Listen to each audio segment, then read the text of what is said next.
Today marks 1 year since President Biden took office. During a nearly 2-hour-long press conference yesterday, the president mounted a marathon defense of his time so far.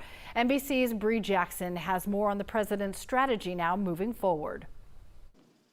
President Biden painting a picture of progress, despite soaring inflation, sinking approval ratings, and a COVID surge. I know there's a lot of frustration and fatigue in this country. The president's focusing on the positives, touting more than 200 million Americans fully vaccinated, the COVID relief bill passed, along with historic investments in infrastructure and record job growth. We created 6 million new jobs, more jobs in 1 year than any time before. Still, parts of his agenda hit roadblocks. Think about this. What are Republicans for?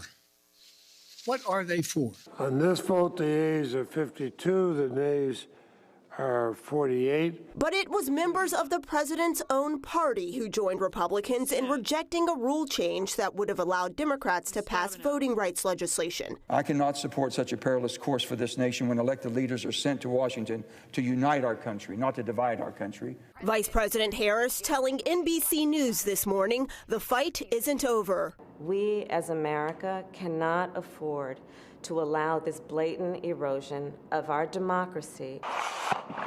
An erosion tested in global diplomacy as President Biden answered tough questions on Russian aggression in Ukraine, with his second in command backing up his stance. If Vladimir Putin and Russia takes aggressive action, it will be met with a cost that will be severe. With midterm elections fast approaching, the president says he'll spend less time selling his agenda on Capitol Hill and more time on the road speaking with voters.